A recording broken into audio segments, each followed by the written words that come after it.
I always thought my family was boring, just your average quiet Midwest folks. But when my dad passed away, I found a worn-out shoebox in his attic that changed everything I thought I knew.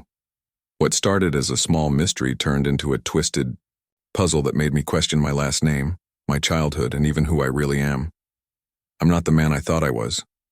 The day of my dad's funeral felt like a bad dream, not just because I lost him, but because something felt off.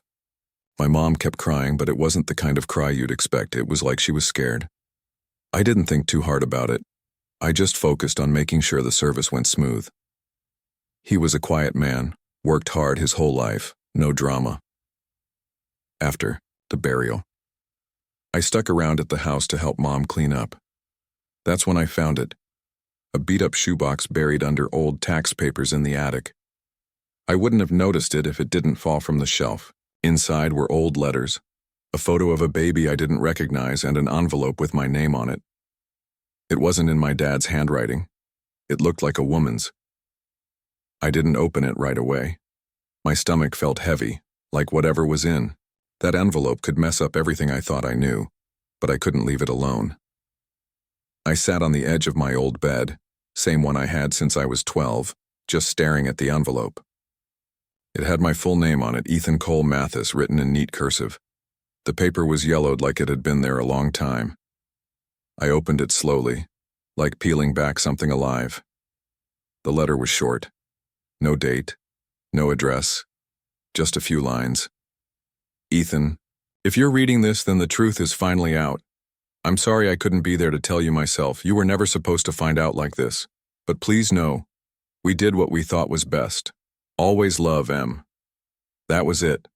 No last name, no explanation, just M. I read it 3 times, my hands were shaking. I thought maybe it was a prank or some weird note my dad kept from a coworker. But then I looked at the photo again.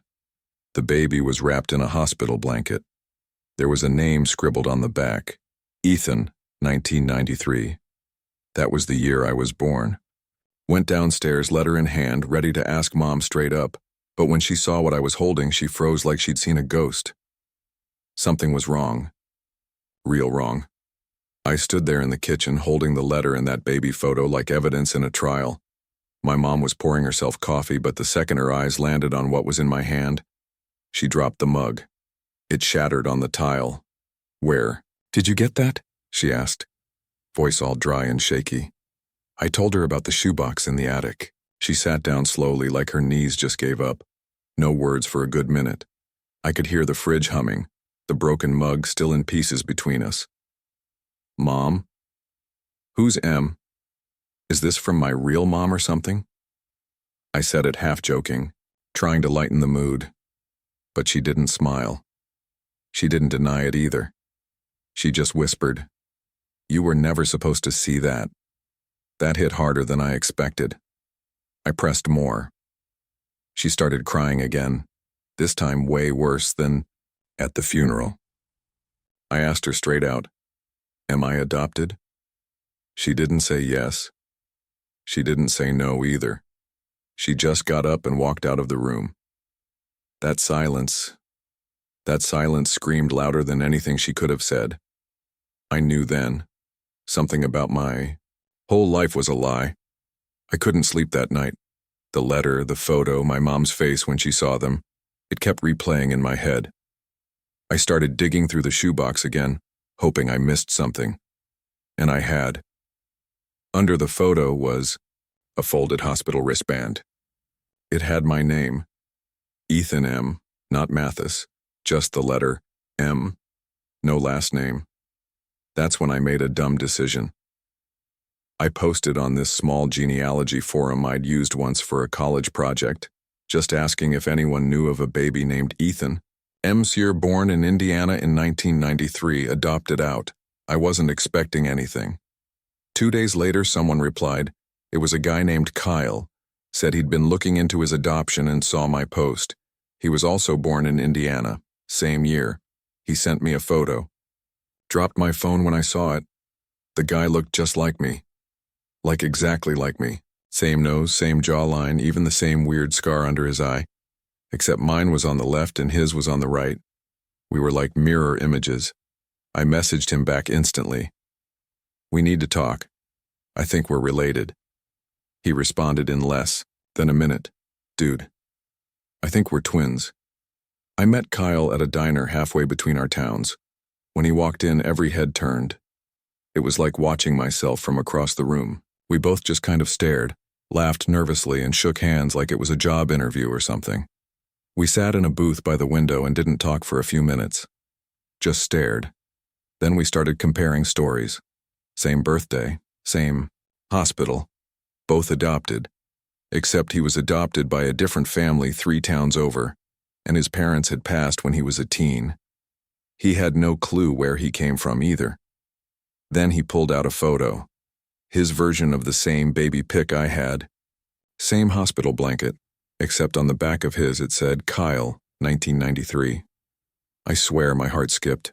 We were both adopted. Same hospital, same year, same face, and nobody told us a thing. No one ever even hinted. Why? Why separate us? Kyle said something that made my skin crawl. I asked my social worker once why my records were sealed. She just said, "Sometimes, families have reasons for hiding things." I realized we were digging into something people never wanted found. And now we were in it, whether we liked it or not. Kyle and I spent the next few weeks chasing paper. Birth records, adoption agencies, hospital archives. But everything was either sealed, lost, or just plain redacted. It was like someone had gone through and scrubbed our past clean. But we weren't stopping. Kyle managed to track down a retired nurse who used to work in the maternity ward at the hospital we were both born in. Her name was Mrs. Haley, and she remembered the case vividly. She said she'd never forget the night 2 baby boys came in from a bad situation. The mom was in rough shape, no ID, no family. All she told them was she couldn't keep the babies together, but begged the hospital to keep them safe. Then she vanished the next morning. Just disappeared. I asked, "What did she look like?" The nurse paused. Young, maybe 20. Blonde hair, scared out of her mind. Kyle and I looked at each other. He mouthed the word, "Mom," but that didn't line up. Because my mom, the woman who raised me, wasn't blonde. She had dark brown hair. Same as me, unless she wasn't the woman who gave birth to me at all. Then Mrs. Haley said something that hit like a hammer. "You boys had different last names. That's how we knew they'd be split up. Different last names. We weren't just twins, we were half-brothers." After what the nurse told us, I couldn't stop thinking about the woman who left us behind. Who was she? Why'd she run? And who was the dad that connected us? Kyle had one last lead, a name he'd come across on a medical form his adoptive mom kept in a locked box. It wasn't much, just a scribbled emergency contact, D. Holloway. It meant nothing to me. But when I mentioned it to my mom, the woman who raised me, her face turned to stone. She sat me down. And finally she told the truth. "Derek Holloway was your father. Both of yours. He was married, but not to your birth mother. She was young.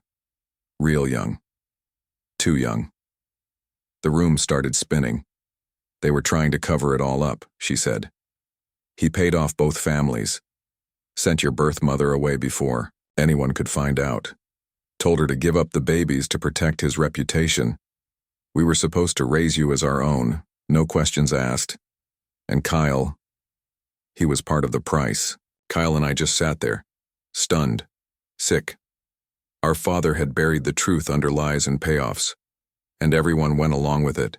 He didn't just leave us, he erased us. And the worst part?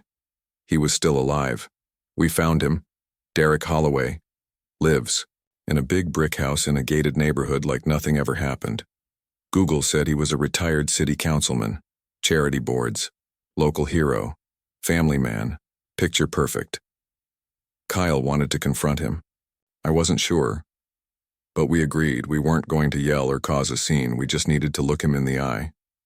We drove up one afternoon. No security, no fancy car. Just a quiet house on a quiet street. I knocked. My heart was pounding so hard I couldn't hear straight. He opened the door, and he knew. His face went white. Not confusion. Recognition. Like ghosts had come knocking. He whispered, "Ethan?" Then looked at Kyle. His voice cracked.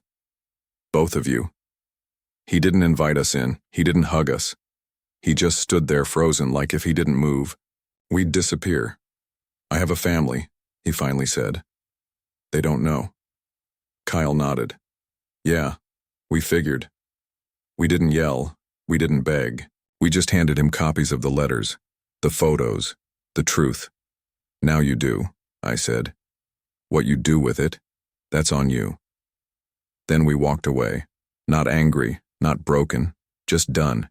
The man who erased us had to live with himself now. We had each other. That was enough.